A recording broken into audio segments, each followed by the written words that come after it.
You are now tuned into Flipping the Birds, a Philly Sports Network podcast. What's going on, Eagles fans? Welcome one, welcome all to another episode of Flipping the Birds.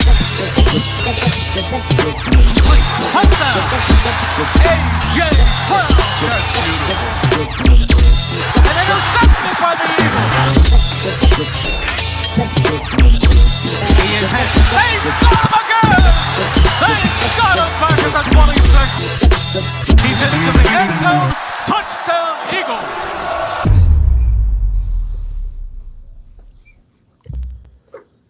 What's going on, Eagles fans? Welcome all to episode 179 of Flipping the Birds. I'm Brian Cameron alongside Eric Reese, Zach Chavalella, and we're back 2-0, week 2, Eagles Vikings. Glorious game. But first and foremost, how are you guys feeling? Feeling like 2-0 is a pretty good look on Philadelphia. Just we could be playing better, and I'm excited to see if they can, make it 3-0, just like how we all predicted. I'm feeling like we're 2-0, baby. It's not that there's not things to work on. That's the early season, about every season. I think you can say that just about every team in the NFL, except for maybe the Cowboys, but their problem isn't how they start seasons, it's how they end them. So I'm feeling pretty good about Philadelphia right now. And it's definitely an interesting position to be in, right? Because you think the expectations of this team was so high that we were expecting a high octane offense, a defense that was kind of going to go through growing pains, right? But we're seeing a team that's going through adversity, right? This is a team that a lot of people last year were saying, hey, they haven't been challenged. They've been challenged week in and week out so far this season, and they're actually coming out on top, finding ways to win. Ideally, the way to win against the Vikings was on the back of number 0, DeAndre Swift, who the Eagles trusted in. He had, if I'm not mistaken, was it 28 carries for 175 yards to finish the game and a touchdown? Yeah, I mean, that's pretty much the stat line that I think, saved the Eagles and, presented a lot of points to be scored, whether, it was the 1 by Swift or it was the 2 by Hurts where he finishes off the drive. Yeah, and I think the key thing with DeAndre Swift was just the vision, right? We saw a different style of running game. We saw the offensive linemen actually get out in the open, actually go after blockers as opposed to standing still like they were against the Patriots. And his decision-making was a little Le'Veon Bell-esque, where he was just patiently waiting back there, found his hole, hit it, and just was unstoppable. I mean, 6.2 yards per carry is pretty damn near good in your hometown debut. Yeah, I mean, you have to be happy with what you got from Swift. You have to be happy with what you got from the offensive line. You mentioned kind of the tough tasks the Eagles have faced so far this season, and it's really been 3 tough opponents. They faced the New England Patriots, who it's a tough defense. It's a tough coach and Bill Belichick with a system quarterback, and that's not an insult. That's exactly what Bill Belichick wants. You're facing the Minnesota Vikings, and Kirk Cousins definitely. Listen, in primetime, he still had himself a game. Wasn't enough to get it done, but definitely a tough opponent. And, they faced themselves, which has been one of the toughest tasks. But they cleaned some things up in week 2 after week 1. Still some more work to be done, but we saw the big improvement in the running game. Saw a little bit of a better connection in the passing game, specifically between Hurts and Devonta Smith. And, it's just taking a little bit each time. Getting a little bit better each game. That's what it's all about. Yeah, the Eagles are very opportunistic. They're actually one of the more opportunistic defenses in the entire league right now, up there with the Cowboys and the Jaguars. And a lot of those, fumbles and that pass rush on Kirk Cousins, that caused a lot of those numbers to go up. So thank you, Vikings. And just to kind of piggyback a little bit, like go back to the offense, right? Ideally, it's great to see the run game flourishing. Are you guys at all concerned with how Jalen's actually looking in the pocket? I mean, his the RPO is not working to their advantage. Jalen's actually getting Jalen's actually getting tackled a lot beyond the line of scrimmage, especially when he's trying to take the ball for a couple runs. Is it to the point where Jalen needs to kind of just play a different style of his game, kind of keep the defense guessing per se? You want to tackle that first, Eric?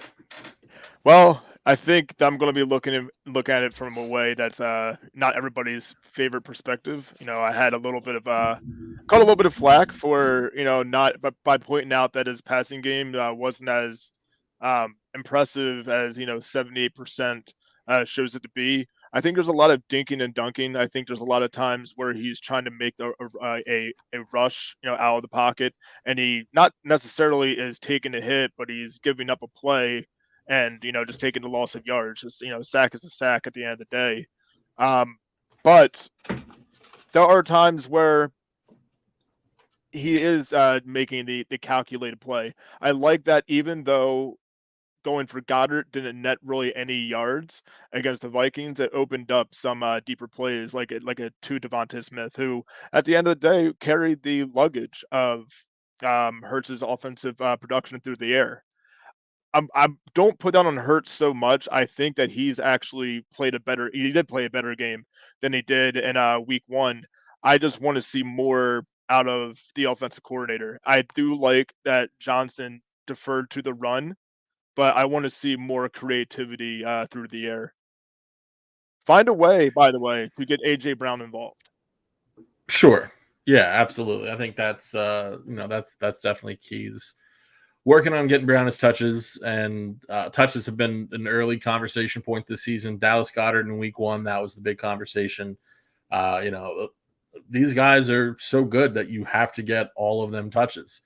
The run pass differential is very heavy run so far, which longtime Eagles fans are surely in love with that fact. But you're going to have to be able to throw the ball, and I think part of it is being able to get into that better rhythm for Jalen Hurts. I think that's part of it. He hasn't looked quite like himself, even just in his eyes. And I don't know what exactly it is. If it's just rust, I don't think it's overly concerning, at least not yet. And again, we saw him, really kind of unleash his old self in tandem with Devonta Smith. They're going to get Brown involved. There's too much of a connection. Everyone knows about the off the court connection, or off the field, I should say, connection between Jalen Hurts and AJ Brown, but on the field, they're very much entwined as well. So it's a matter of when, not if. Obviously, there was the blow up. Everybody saw it. It wasn't. I agree with Nick Sirianni. He kind of fed people a lot of fodder during that interview, but that was one thing he was right on about. Is just that. Listen, it's like a 2. Like, we're talking about a wide receiver in the NFL. It wasn't that bad of a situation. No. And these guys who, they do all care about each other at the end of the day. They do all want their touches at the end of the day. And that's part of Jalen Hurts' job, is to make sure that he spreads the ball around. Not to make these guys happy, but for the betterment of this team and of this offense, which you're going to need everybody running on all gears in order to do so. So it's going to be the kind of season where this game, it's this guy's game, it's going to be this guy's game, it's going to be that guy's game. The biggest thing really is that you just make sure that in all of these games, it's a Jalen Hurts game as well. So that's what they really need to get going forward. And you kind of said something at the beginning about Jalen Hurts' eyes, right? Two points I want to kind of bring across and see if you guys agree with this. So Jalen, he played very reserved in game 1, right? Obviously, you haven't played a preseason game. I get it. You're knocking off the rust. But game 2, it seemed like Jalen's looking for something that's just not there, and he's just focusing on that point of the play, as opposed to kind of just dissecting the defense and actually looking at all his reads. It felt very one-dimensional. It could be one of the things where he's just not, he's not up to game speed yet, which is perfectly fine, especially when you don't play a preseason game. Second thing, do you think the pass game is being affected by the lack of ability by Quez Watkins? And when I say that, is because he's been nursing his hamstring for a good part of almost 2 months now. He missed the entire game, and I feel like when you don't have that deep threat to kind of push the safeties back, you're losing ground for AJ Brown, and you're losing ground for Devontae Smith. Are you asking me if I think the offense could be better if Greg Ward was on the roster? No, I'm saying, like, not even 10 minutes, dude. Not even 10 minutes. Come on. I think I held off last week, though. I'm just saying, without the proper speedster to kind of open up the game, like, these deep plays are pockets that you are made greater when you have a Quez Watkins flying through by his cornerback and distracting his safeties. Because if he's distracting a safety, and then that opens it up for Devontae Smith, Dallas Goedert, AJ Brown, and then the pass game opens up the run game where you're gonna have more holes. You're not gonna have to give DeAndre Swift 28 touches to for 175 yards. Greg Ward is not that speed threat, Eric. I'm so sorry to tell you that. No, I mean, you don't have to tell me. I will give him this. He sure as hell is a hands threat. Yeah, that's what I'm aiming for. I think exactly that, Zach. He finds open pockets like nobody else. Like the guys. If you can get over it with great hands and a great leader, I will give Greg Ward that till the day I die. Did you know that? With that right now. Did you know that his favorite food is actually pork? Probably is. Well, that's just wow! I almost just let it all slip right there. Well, that figures. Listen, we like to have fun in this show, but I was about to get a little crazy there. So let's reel it back in off the war talking and keep me sane and keep the censors off my back. Wait, hold on. If you guys don't get the joke, the joke is behind. Greg Ward. The bet last year was if he made the roster, played a game, then Zach will have to cook Eric a nice pork dinner. Never happened, even though he made the Super Bowl roster. He wasn't. Yeah, I think I should have a pork dinner. Inactive. I think so. He made the roster. He was there. Zach just said. First of all, he didn't make the roster. At no point did he make the roster. All right, that's as if they signed a guy off the streets late in season. That's not the same thing as making the roster. Can we talk about that for a second? If you add a guy mid-season, that's not making the roster. Did he have a jersey, and was there a number on the back of it? Did he have a jersey? Do you know how many guys have jerseys? I do. Zach literally just said that your pork is inactive in the oven right now. That's fine. Your pork is inactive. This is an old pork anyway. Some practice squad pork is what it is. Your pork's a great leader, though. I'll tell you that. Great hands on that pork. Yeah. Where are we? What have we done? What are we talking about again? I don't know. Can you imagine Infante here in this conversation, thinking about what happened? I got a grip on it. You were asking if Quez Watkins is a hindrance to the offense, and listen, that loophole goes two ways. Let's talk about that for a second, right? Let's talk about the fact that he did not make the roster, and then he was added. Quez Watkins by saying he did. He did. How is that not a loophole? I was trying to move forward. I'm sorry. Martian Lynch set me off. I'll be honest. Yeah, you know what? Loophole Tuesdays. Loophole Tuesdays. Man. There's that. You're on to something. No, I do think. Yeah, I don't know. I just never was really a big fan of Quez Watkins in the role that he's in because I've still yet to see it. That's really what it comes down to at the end of the day. Yes, is he athletic? Yes, is he fast? Sure, but I've yet to see it come together. But that's his role. So if you actually think about it, that is his role. His role is to break open. His role is to take the top off the defense, right? His role is to actually be that guy behind the secondary to open up the game for Devontae Smith, for AJ Brown. Everybody trusting that. Well, last year they did. Last year they did. The big issue that you have too is that he has to make the most of those opportunities when he does go deep, or they're not going to honor him as much. It's like in the NBA when you need a guy who let's talk about like equating the deep game to the long ball, right? In the NBA, you need a guy who's at least going to be a threat from three in order to open up that spacing in basketball. And it's just the very same way in the NFL where these guys who are quick, you don't just have to be quick, but you have to be a real threat in the deep game in order to actually open up that field. Otherwise, they're going to put you in single coverage, and they won't care what happens because you're not going to catch the ball. Or if you're going to let go of that ball. Which brings me back to my first question. Like, do you we know Quez was a bust last season. Do you think that's affecting how defenses are actually looking at this offense? And I was like, yeah, he could run back there. He's not going to catch the ball. But let's focus on AJ and Devontae. I mean, I think they're comfortable putting him in single coverage for sure. Like that's, and then that's only half the problem too, because the other end and both of you guys maybe even alluded to this, but they always say, and it's not true, but they always say the best ability is availability, right? And again, not true, but in a 17-game season, it plays some bit of a factor, So it's a shame that he's nursing this hamstring, kind of again and again and again, but. it affects not only his actual availability, but it also affects how he functions as that deep threat. So not only are you going against a guy who has proven to make errors at times, when he is not necessarily route running, but more so as far as how he approaches the ball in the air and running thereafter, running after the catch. You have a guy who's going through all that, and now he's got a limp hamstring on top of it. I mean, that's almost like a reverse target in that sense, where you can really put him on an island, and you don't even have to press him. You don't have to do anything. You just play real soft. You play that Sharman. What is his name? Cardinals coach, who was our coach. I've blocked him out of my mind. Jonathan Gannon. I have removed that man from my mind. That Sharman soft Jonathan Gannon, zone coverage, or not zone, but just off coverage, and you can put a guy at 30 yards back, because I mean, what's he gonna do? What can he do is the problem. So you really got to get Quez Watkins healthy.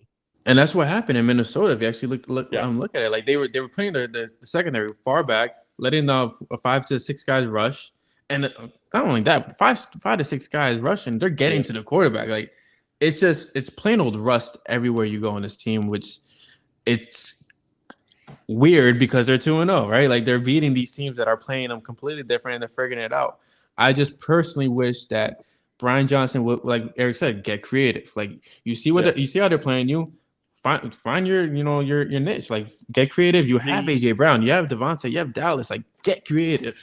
The interesting thing though about creativity is that you have to look at the roster construction, and when you look at guys like Quez Watkins and you look at Zaccheaus, they're not the most versatile, gadgety kind of guys. Zaccheaus a lot more so than Watkins. He's a lot better suited for that. But even still, it's not like he's electric in that regard. This is when we really start talking about when are they going to start using DeAndre Swift as a weapon and not just as a running back. That's going to be the interesting thing to see going forward. And on top of that, it kind of factors into how many touches are they going to give him rushing the ball as well, because as we all know, the greatest ability is availability, and that's been Swift's downfall in the past also. So how many attempts do you want him out there? How many snaps do you want him out there as a pure rusher? Or can you preserve him a little bit while keeping his functionality if you're using him a little bit more so as that Anthony Gibson type weapon? And to kind of bump that as well, as far as the Swift availability, I think that he could see, though he's coming off of a pretty much a career night, I think he could see a decrease in snaps, obviously, because there is a possibility that Gainwell will be healthy by the time Philadelphia takes on Tampa Bay. That really irks me. Like it really irks me to the core that we have to even ponder that, right? Like Nick Sirianni said that they'll ride the hot hand.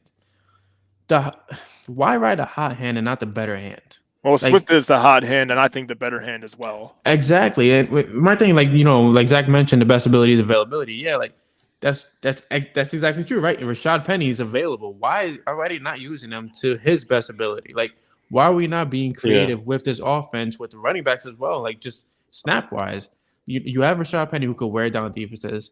You have DeAndre Swift, who's just showed you how great he can actually be in this offense. Like, it was just mind blowing to see him work. Like, he was just so crafty with his runs and just picking the right holes, and just hitting them with his speed.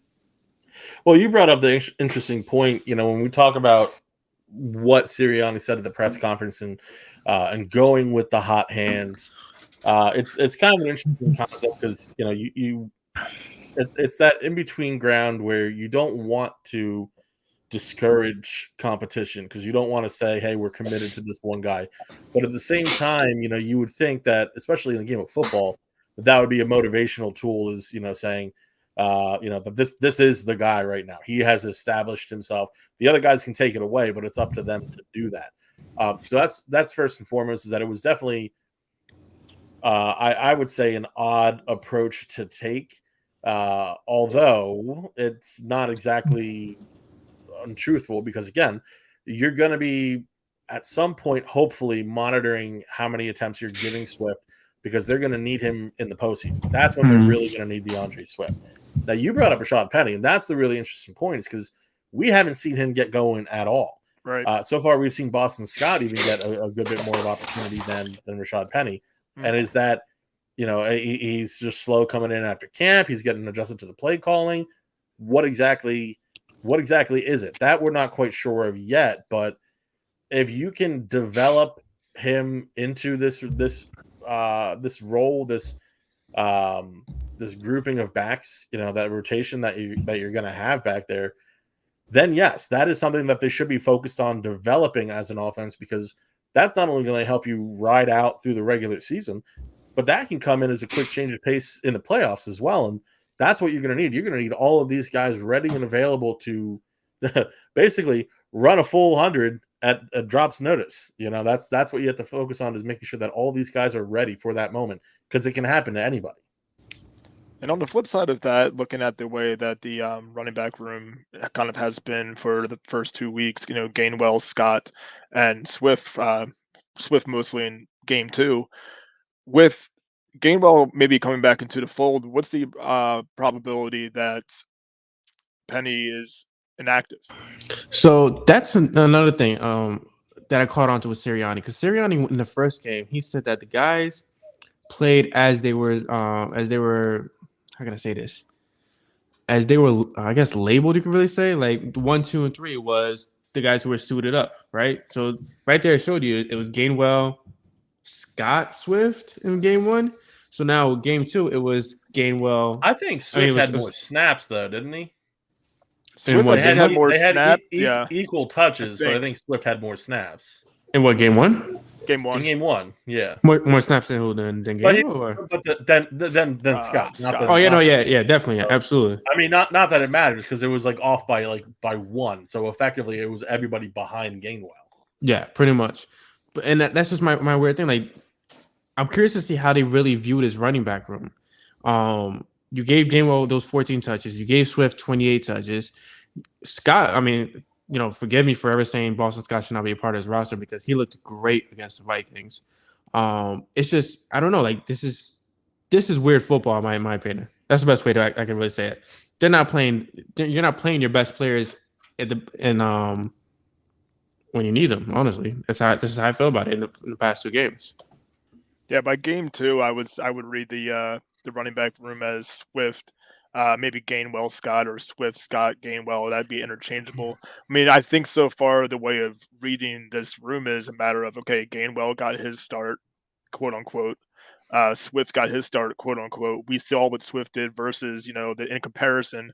Now, there's probably a lot of variables, obviously, what defenses they were playing, and the way that they scheme. Obviously, Gainwell against a Belichick defense is probably not going to do as well as Swift against the Vikings defense.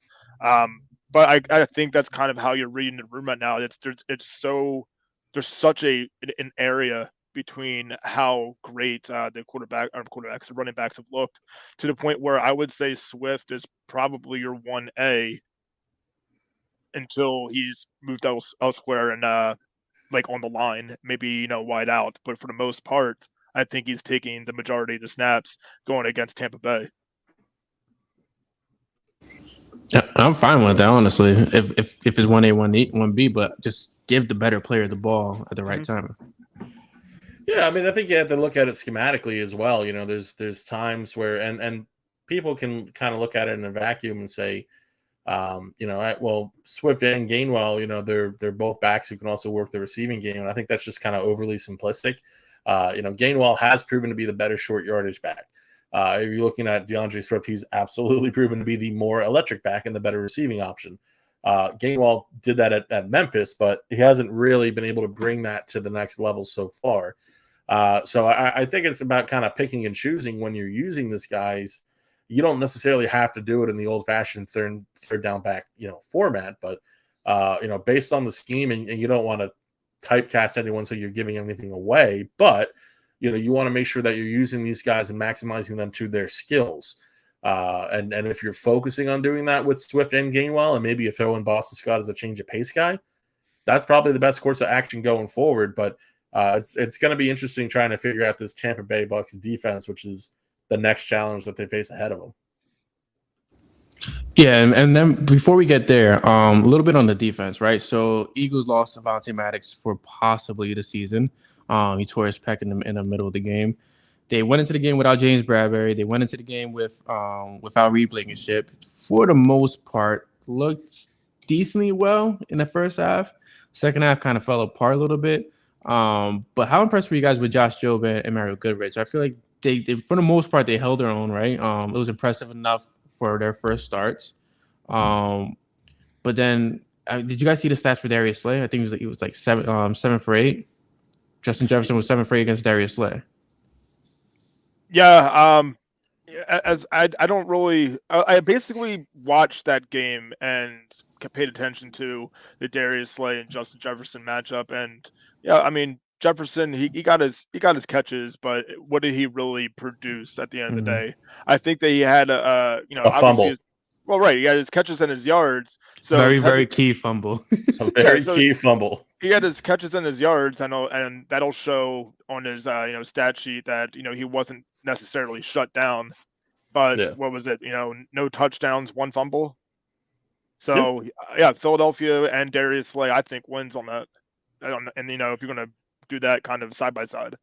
Yeah, for sure. I mean, any game that you keep Jefferson out of the end zone, that's you did a good job. That's it. He can put up 200 yards if he wants, and that's kind of been the whole thing with Kirk Cousins is, Kirk Cousins can go on and post over 300 yards passing, and even still, you're going to you're not necessarily going to win the game just because of his efforts or his passing acumen. So there's a lot more parts to it than the game. In that regard, Justin Jefferson has been kind of like and I don't mean to insult Jefferson because he's the top receiver in the game, bar none. But that's kind of been it where at times, not necessarily through his own fault, but it's almost been like empty calorie yardage. And if you look at how he feels after games, and you'd think it's kind of that same feeling from him because he wants to win, Right. and for whatever reason, it's not translated for Minnesota going 0-2 so far. So I mean, it's the kind of thing where you focus on that one guy, kind of seal off the rest of the offense and let him get his, and make him try and beat you guys on your own. Because if he, it's tough for one player to beat an entire NFL team. So if you're going to allow Jefferson to do that, and you're going to defend everyone else at a level with a little more severity, and kind of just let him rack up his own yards, you're going to do fine. I mean, again, that's another parallel in basketball where there's times where you let these guys go off for high point scoring games, but you seal off all the perimeter shooters. You take care of the ancillary guys, and you end up with the win because one person can't do it by themselves. Yeah, and it's a matchup that Philadelphia, plays perfectly against when they go against the Vikings. But for all the reasons that you said, but specifically, and I think you hit it right on the head that Philadelphia really only needs to worry about the passing attack because the rushing defense, Philadelphia is within the top 2. It's either number 1 or number 2 so far this year. So when Justin Jefferson is the only thing you have to really worry about, and that's your main focus, I think it's fair that you're not really worried about him getting his catches and whatever yardage. Sure, you got like Hawkinson who had 2 touchdowns. You had Addison who got his, and that kind of will happen with the personnel you have in. I thought Joe, by the way, getting back to that question, did a pretty fantastic job, and each time he had a role in both games, not just the Vikings game. But yeah, I mean, it just ended up being the ideal matchup for Philadelphia, and I think. I don't think that's necessarily the case coming up. Well, Addison obviously had that one play, and if I'm not mistaken, Job wasn't even the corner defending him on that on that route. So he really did a fantastic job all day. Now Goodrich was a little bit more uneven, almost kind of like a feast and famine, and there's definitely a lot to learn for him, a lot of lessons to take from that game, but also a couple of really solid plays. So it's some encouraging stuff for the future. I'm not necessarily comfortable with him playing in an expanded role this season, but I'm certainly comfortable with him as a developmental player. So depending on what the Eagles decide to do going forward, whether if they do get Bradbury back healthy, you put him in the slot, whether if you want to keep Job out there. Doc, I vastly disagree with you. Yeah, I me don't think too. so at all. I think it's I also mean, very hard for a depth guy to come in and have to take on that kind of responsibility. for But I sure. don't think for the sink and swim situation he was in, I don't think he looked awful at all. Yeah, I mean, listen, it's kind of a difficult situation, but when you look at the guys who really put up numbers, it was Justin Jefferson, who most of his work we already talked about was done against Darius Slay, and also it's Justin Jefferson. Like, let's not let that go by without talking about that. Right. And Jordan Addison came from one play, so and then T.J. Hawkinson, like you mentioned, Eric, that's not even a guy who Job was typically covering, and Right. for an outside corner, he really shouldn't be matched up. That's a big mismatch in Minnesota's favor if he ever were to be. I feel like if we're gonna kind of give Slade a pass of being targeted 8 times and allowing 7 completions, then Job definitely deserves a pass. Looking at his numbers, he allowed 4 completions on 7 targets for only 78 yards. I'll take 7 it. yards, yeah, against Justin Jefferson and Jordan Addison. Like, I feel like that's definitely a win for a guy like Job in year 2.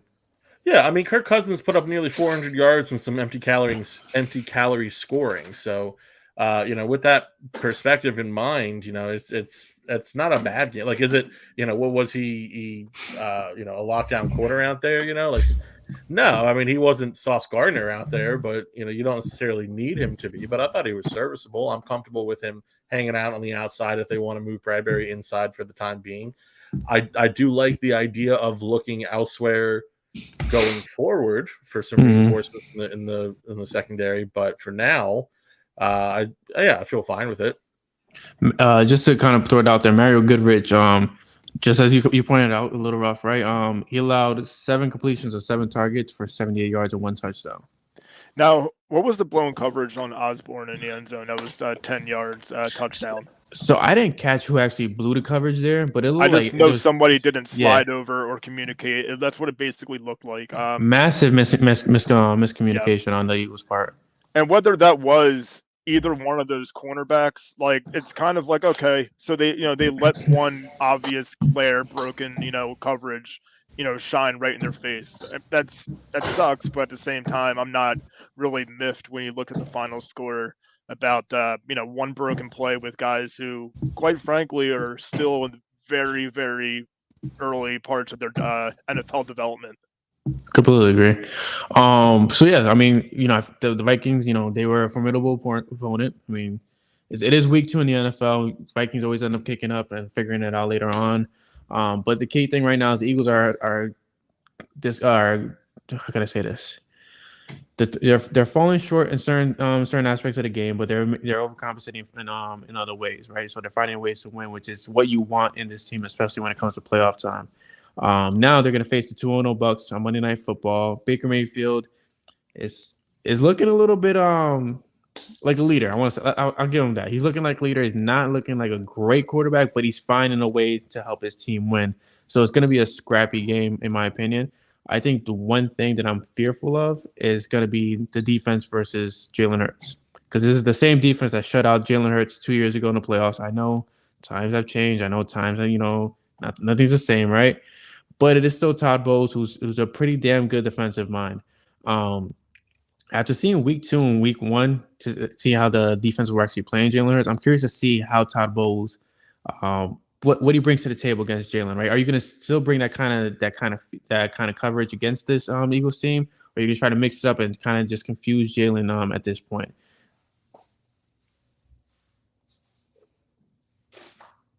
I just want to let you go on that, Zach, first.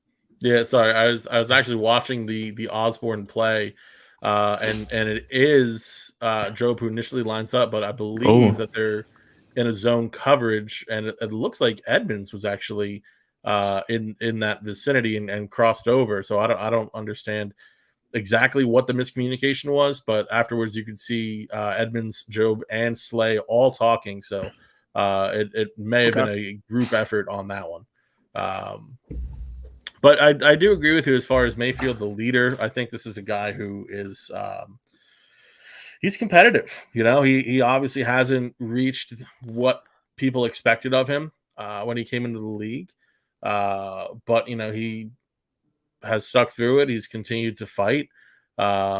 He's now found himself in the situation in Tampa where he does have a decent supporting cast. You're talking about guys like Mike Evans, Chris Godwin, and he and Evans have been electric. So really, it's that particular tandem that is the really what to watch as far as how this defense is going to slow them down in particular. And really what it starts with is just like it does against most every quarterback. You got to start creating that pressure. You got to get him on his backside and you got to do it early and often. That's really what it comes down to. I'm looking at Philadelphia attacking Tampa Bay in the same sort of way they attacked Minnesota, where it's, again, one receiver that you really, really, really have to lock down or try to lock down. I don't think it's going to be, hey, if you're able to do it a little bit to Jefferson and you're only getting healthier in the secondary, then there's maybe a possibility where, you can minimize the damage again. But Baker Mayfield is actually looking like the person that everybody hyped him up to be out of college. He's yet to throw an interception. I know it's only been 2 weeks, but he's looked solid in the passing game with Tampa Bay. It almost kind of looks like, it looks weird, or it sounds weird to talk bad about him anymore. It just kind of it turned my mind, so quickly. Like, this is maybe what happens when you put him on a team that has this kind of weaponry around him. And the team, I think, is relatively young as well. So I look at Tampa Bay as a team in the air that could probably pick apart Philadelphia. We're going to hope that Bradbury is, available, and he's definitely going to be in the lineup. But it's going to come down to really who wins in the trenches. And both rushing defenses are top notch right now. So I think Swift will have a better game running, on the outside of the tackles than between the tackles. And I think that's probably where the offense should focus if they were to get away from Jalen in the air. Yeah, I mean, if you start pulling a lot of the linemen and start bouncing everything outside, I think that is a formula for some success against this Tampa defense, or at least something that's worth a try, because they absolutely have played the rush well. Granted, they've played Chicago and Minnesota, but you play who you play. So, you can only say so much about that. Not really any great. Justin Fields is the best rusher between those two teams. However, can we pause at Justin Fields really quick? Do we have to? I feel like I have to, dude. Like, because I'm a little irked, right? Because what is it? Speak on FS1, right? That's the LaShawn McCoy show. Joy Taylor. This old clip, yeah. The James Jones clip where he was like, Justin Fields is a superior quarterback than Jalen Hurts. He's going to win MVP. He's better than What the hell are you watching? Has he been back on that show since? He actually has. He's riding the Cowboys coattail. I did not think you were going to say coattail, but yeah, I was going to say. Well, he wasn't going to say coattail. I had to remember that we weren't just talking offline. Brian, there's children present. No, I'm kidding. I'm sorry. But yeah, okay, you go back to what you were saying now. I'm muting myself. Yeah, no, all right. Well, listen, since we're breaking out the Justin Fields, and put up what Duck said if you could, as far as about him not having any vision, like that's kind of been the MO on Fields. They haven't always helped him out as much as they could in Chicago, and a lot of people blame the Bears for his lack of development, but at a certain point, you also have to kind of look at the guy himself and say, he has DJ Moore now. Listen, a back and a better line would change a lot, but a lot of the mistakes he's making are completely on himself, and he hasn't. People talk about him being the next Jalen Hurts or the next person to make that Hurts-like leap. Not everybody makes the Hurts leap. I mean, the Hurts leap was so special. It wasn't just a young quarterback getting better. I mean, you're talking about a guy who transformed his game. And he did that first and foremost mentally. That's something that's so tough for players to do. So you really got to credit Jalen Hurts. And I think the league should be looking at Jalen Hurts with even higher regard after seeing how Justin Fields has failed to duplicate that success so far. But that's just my little bit, talking Jalen Hurts up for. Don't forget, Jalen Hurts was at probably like 70-75% health, and he took his team to the Super Bowl. Yeah. I mean, it's crazy to think about, but that's the competitor, the dog inside of him that just that's who he is. That's Jalen Hurts. But when we talk about getting back to the Tampa Bay Bucs, again, they can only play who they play. The battle, I think, will be one of the trenches. The biggest thing to me is overcoming that offensive line and limiting Mike Evans any way that you can. And part of that's done by overcoming that offensive line. When you talk about how to stop the Bucs offense, it would be very helpful to make them one-dimensional, which shouldn't be too difficult because when you're looking at this Eagles run defense, Jordan Davis is just a monster, man. And this is, I mean, come on, this guy. So you pair him with Jalen Carter and Fletcher Cox in there. Brandon Graham's done well this year also. So against that stout defensive line, you're going to be hard pressed if you're an offense, and we saw that in Minnesota. We even saw that against New England. So it's going to be very difficult for Tampa Bay to succeed there, and it's about shaking up Baker Mayfield a little bit. So once they break through that a little bit, I think that you're going to really start to see. The Bucs look tough on paper, or at least how they've played the first 2 weeks. I'm not so sure this is as tough a game as people may believe. I think that this is just a little bit, maybe even a lot bit easier. That if the offense can get going, if the passing game can get going, that's what I really need to see out of the Eagles, because they've been not quite stagnant, but they've a lot of miscommunication going on in weeks 1 and week 2, and that's what needs to change in week 3 for them to not only win but make a statement on Monday night, which I do think they're capable of. I need a Hassan. I'm sorry. I just want to say I need a You need Hassan a Reddick hug? game. You I know need a I hug? need a Is that- Hassan oh, Reddick okay. game. That was Oh, for sure. Yes, that's what I need. That's kind of part of what Zach's saying about the defensive line. I think if they can kind of, I think rattling Baker Mayfield will go a long way. Not that I don't think that he's a composed quarterback, but getting any pocket quarterback uncomfortable, that's how you're going to win. Exactly. Also, going back to getting the passing game going, I think the fire was lit on the sideline, and when this is going to be the game that Brown first has his first kind of steps out in 2023. So keep your eyes open for that. So I do want to. We're gonna jump to predictions soon, right? But first and foremost, I mean, I feel like there's one person that we really have to talk about that we have not spoken about at all. Which it should be a crime against us. Jalen Carter is an animal. Like this kid is just holy cow. Like how how the league let him fall to the Eagles, it's beyond me, right? I get the whole off the field stuff, but at the end of the day, you're supposed to help these kids mature and grow in life. But the Eagles landed a generational talent in him. Like the guy, I think he's like third, has the third most QB pressures in the league right now, if I'm not mistaken. Yeah, we're having fun on that defensive line, and especially with draft classes too. As far as everything that's been going on this season, this Jalen Carter, Jordan Davis, you get a rush in there with Hassan Reddick, Josh Sweat. I mean, Fletcher Cox. God, it sounds like a Mount Rushmore almost of defensive rushers in the league right now. And I know they're all Eagles guys, but tell me that line isn't loaded. Tell me the depth isn't loaded. But it's obviously the strongest point, I think, of the entire defense. The linebackers, they're too new each week, obviously because of injuries, to sit there and say like, "Hey, we're catching the groove." That's not true either. Same thing with the secondary. They have been the MVP, probably next to Swift on a what was it, Thursday night. But even like if you look at Jake Elliott, like I even call Jake Elliott an MVP because without his leg, you're not winning week 1.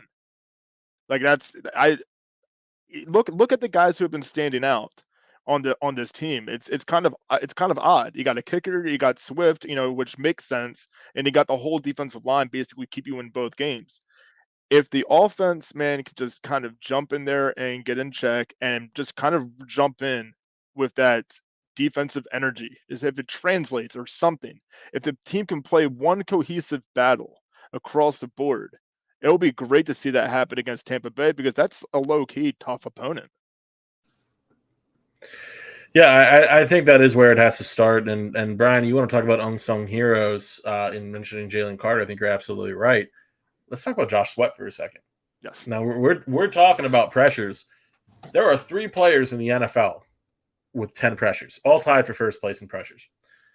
That is TJ Watt, that is Aiden Hutchinson, and that is Josh Sweat. So you're talking about a guy who's having Sweat, an yes. amazing season. My mistake about that. It was Josh Sweat, not No, Jalen totally Carter. cool. But and then you look at guys who are in the league with 5 or more pressures. You're talking about Jalen Carter, Fletcher Cox, and Josh Sweat. Like that's a great ensemble of guys, and 2 of them are going out from the inside. So to see that is absolutely insane. There's just so much depth on this line. I'd be interested to see if Nolan Smith can get a little bit going, just because you have that embarrassment of riches, and you'd kind of like to see him get that early win this week 3 in the season. So we'll see what happens. But Sweat's been good, Cox has been good, Carter's been good, Davis. Like you can't say enough good things about how this line has performed. The sack numbers, I think they're going to come in greater and greater heaps.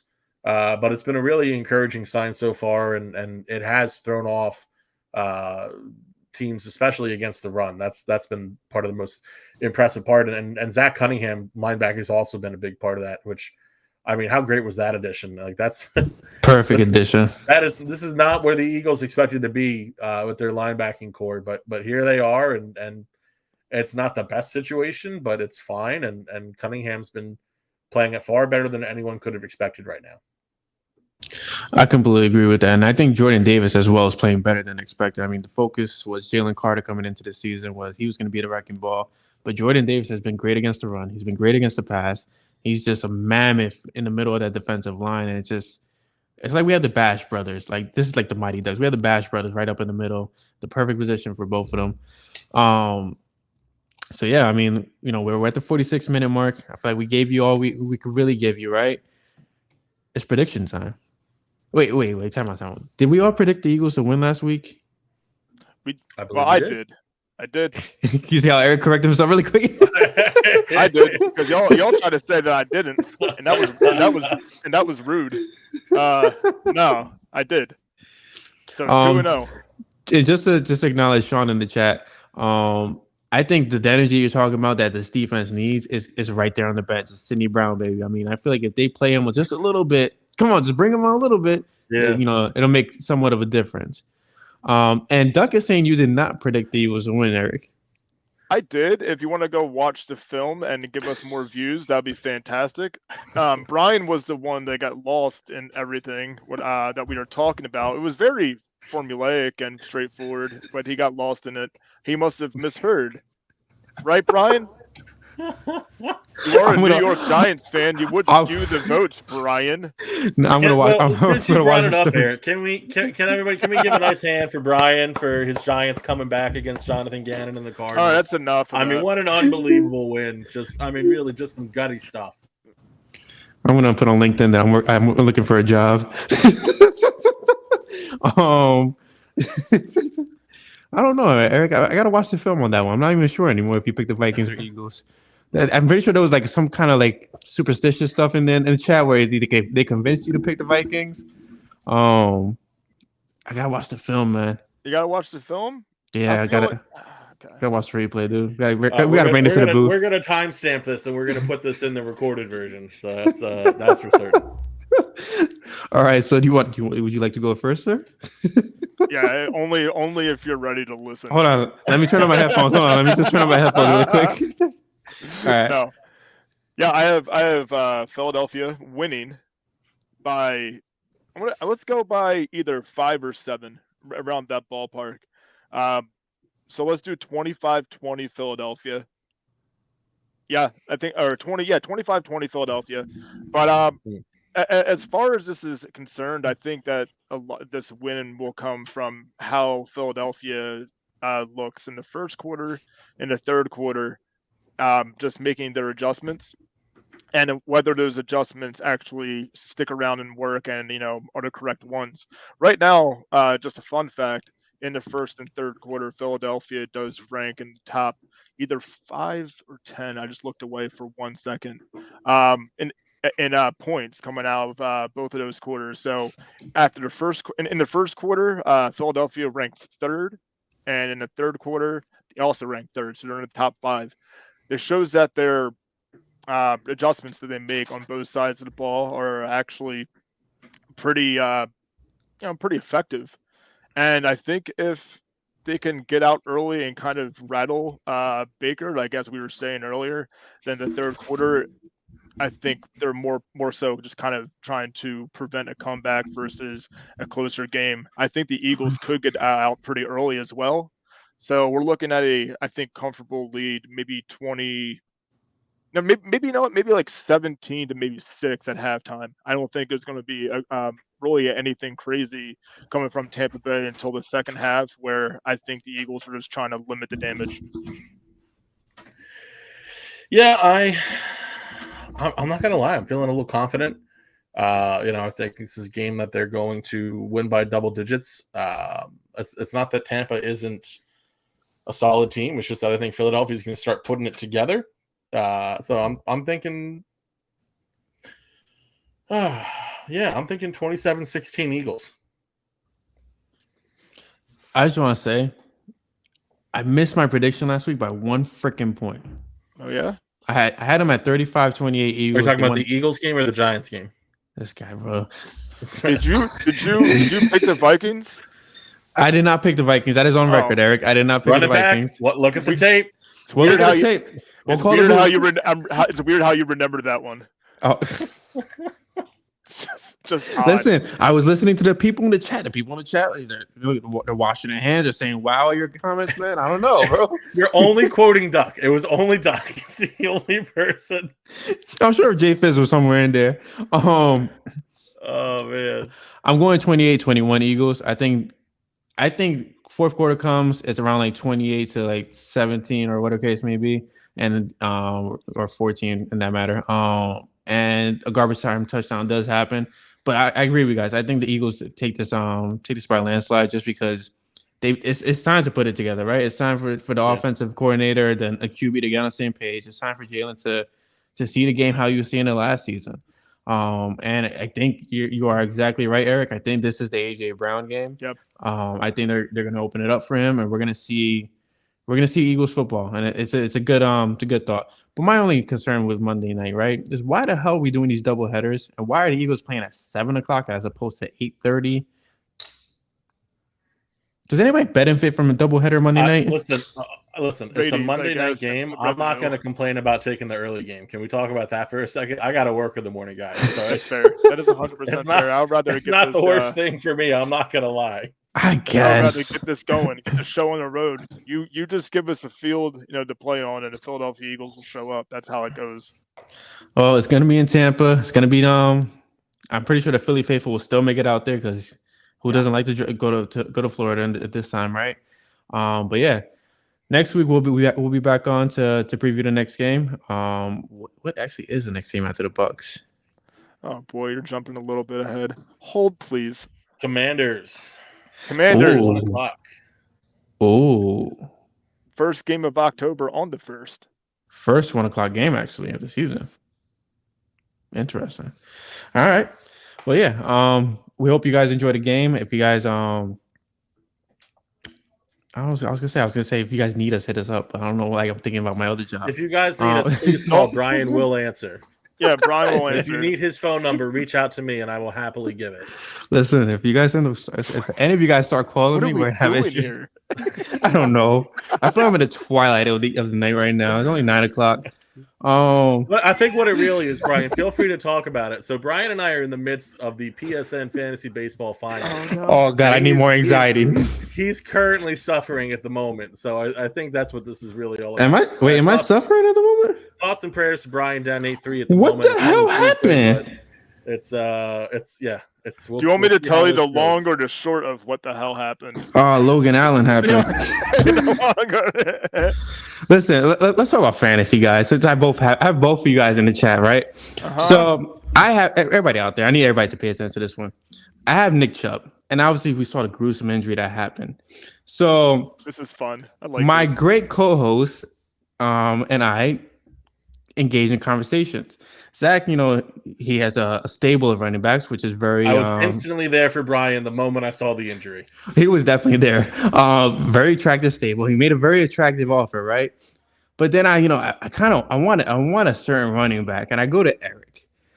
I go to Eric's house, right, to ask for this running back. Eric asks me for a fantasy lung. sports. You went to Eric's house. You're getting a little extreme. I'm getting a little metaphorical.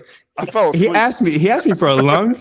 He asked me for a kidney. He asked me for anything possible that could just be detached from my body, just for DeAndre Swift. Well, I mean, not everything, but not everything. Hold on. Yeah. let's hold back on. Let the record show. Yeah, cross that off the record. All right, stenographer, take that off. So, I'm trying to get even Duck jumped in there. Yeah, nope. Trading with Eric is notoriously all three of them. He takes care of his guys. Is what. Wow, does he take care of his bro? Like they're his offspring, bro. Like nobody values him more than Eric. I'll tell you that. Oh my god. He was like, I'm giving you a top guy. I want to get a top guy. I'm like, I got Mike Williams. He's like, it's not a team, it's a family, is what it is. So that's apparently so, bro. Like the guy asked me for my left and right lung. How am I gonna breathe? He wants. All right. So just to give you the lay of the land of my running backs on my team, I have basically all second or third depth running backs for the most part, and then there's DeAndre Swift. So he has no running backs because Chubb gets hurt. I have Dylan, who, if Aaron Jones comes back, is an effective only red zone guy. I have Ezekiel Elliott, who I'm just waiting to be used as a red zone guy, but I mean, he's on my bench. And there's someone else there. Tell them what you asked me for, Eric. Tell them what you asked for. I'll Eric get to that, but I'm looking at his roster right now, and Brian, I'm actually siding with Eric as we begin. I'm giving him the context that he'd rightfully omitted because he wanted to sound like the victim here. Zach, your eyes gonna pop when he tells you what I asked for. Go ahead. I already know. I went through a whole fantasy baseball season. I already know. And then my third running back is just pretty much a fill-in on a rotation for the Ravens. So I'm giving up my really only starting guy sometimes, by the way that we've seen week 2. For a hot hand, as it were. Okay. So he's not a top guy. Is that what you're saying, Zach? He's not a top guy. He's just a hot hand. He's definitely a top guy. I can tell you that. Exactly that. So he's just like, oh, can I have Swift? I'm like, yeah, but I'm losing a top guy. I need a top guy. Yeah. I want Smith. No. Not only Smith, but I want to pick. No. Oh. Did you see? This guy asked me for picks, so not just picks. No, I said a pick. See, you got to read it better. I'm going to read it right now. It would have said Smith and a 2024 fourth or a 2025 third. Or. Not and, or. So don't tell me it's picks. I heard the or. Yeah, you can sit there and feel how you want to feel about that. If you want my one guy who gave me 27 points last week because your guy sucks, you're going to have to make me help your team. I mean, my guys don't suck. Cowboys. Your guys hurt. You guys hurt, and the rest of your team's bad. What do you want from me? Help? Bro. Free help. He wants free help. This is what Eric said. Ready? This is what he said. It'll cost you Smith and good draft capital. Yeah, one pick, very good draft capital. 2024 fourth or 2025 third. Just don't ask me for a favor if you don't want to take the favor. I don't know. It's not a favor. I'm not shopping. You are shopping. I'm expensive. I am Gucci. I am Burberry. All right. Don't come over here with absolutely your Walmart supreme. prices, It's definitely okay? Yesterday's prices are not today's. You know that more than anything else. What are we Brian, talking about here? I will be in your DMs shortly to renegotiate our offer. He was like, "Yo, do you want what's the Chargers wide receiver? Mike Williams. Is that not a fair trade, Zach? Mike Williams for DeAndre Swift straight up unfair. One's a wide receiver is not getting as many touches. Well, there's the matter of is it a fair trade, and there's also the matter of is it no, we can't hear you. There's also the matter of is it in Eric's best interest. And the one thing I will say in Eric's camp is that with that being his only wide receiver starting running back, his only quasi-starting running back, it wouldn't necessarily be an advisable move if I'm being honest for Eric. So I need a run. I would need first off. I would need now a running if he can return. fleece you for a starting wideout and a third or a fourth round pick, then absolutely that's in Eric's best interest. And Eric, you should absolutely make that deal if anyone's offering that. I mean, I would sell half your team to get an extra third round pick or an extra fourth round pick would be huge for next year's Eric. I don't trust Zach on anything because he's also the same person. I took your side, dude. I literally was on your side. Well, everybody should know this. I got a versus with both of these. Yo, So, no. This is at the podcast, bro. No. This is great. We can go overtime. That's fine. Why? We'll do it live. We'll do it live. So Zach will also say, like, I take care of my guys. Yeah, I do. Because when you have Batista, who's been pitching great all year, and you're getting some guy that I just saw on the waivers and a pick for it, yeah, okay. Oh, I take care of my guys. You're damn right I do. That's exactly what Zach does. Zach will pick somebody up at 6 o'clock in the morning and offer him a trade at 12 o'clock p.m. And it's usually not sugar honey iced tea. It's not my fault that somebody dropped Salvador Perez. Okay, like that. I was fine with my. I'm an oil man. That's what I do. I'm okay with my catchers. You act like me dropping Salvador. I didn't think about that all year until you just were like, "That's why you dropped him." Didn't. I have Jonah Heim. I was fine with it. It was fun. Oh, I needed that laugh. It was a rough day. I gotta let you know, I'm a businessman. I'm not a snake oil salesman.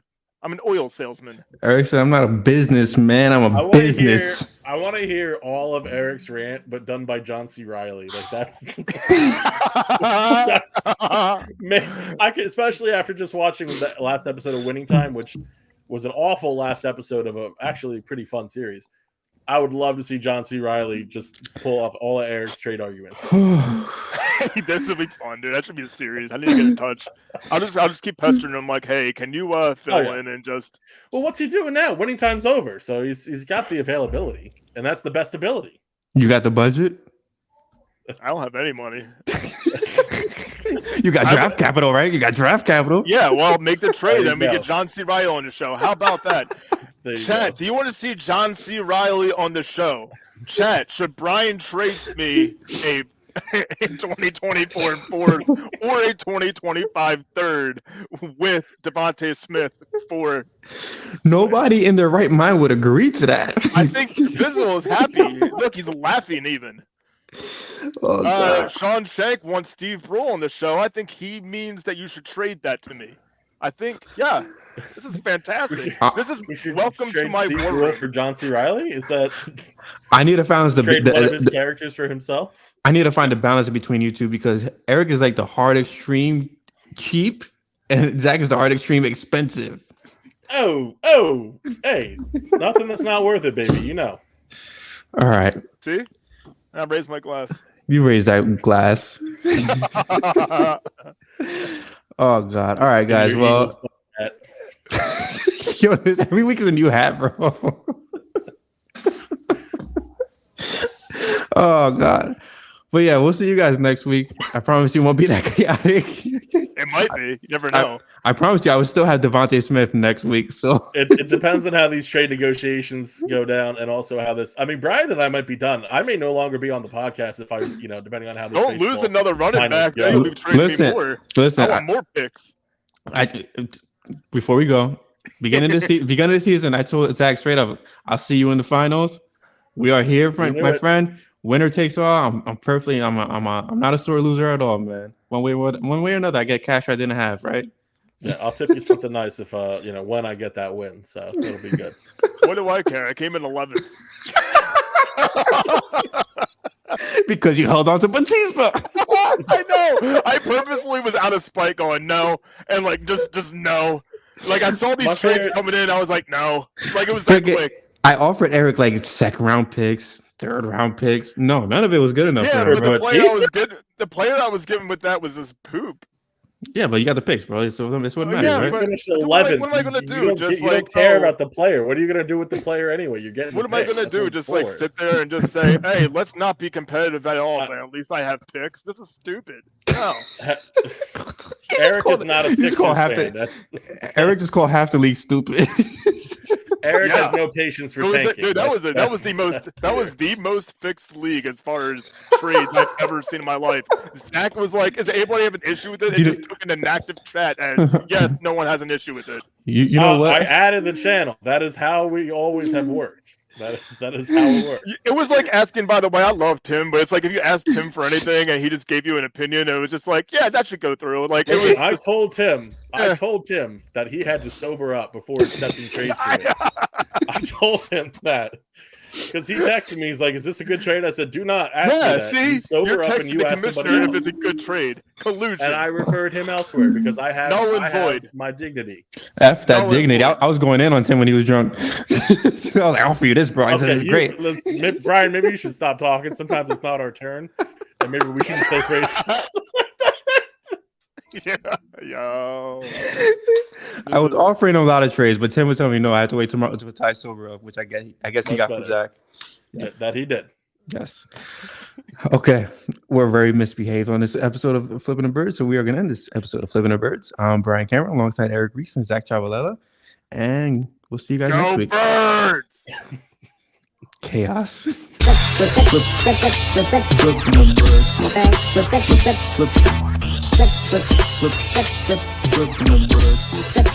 birds.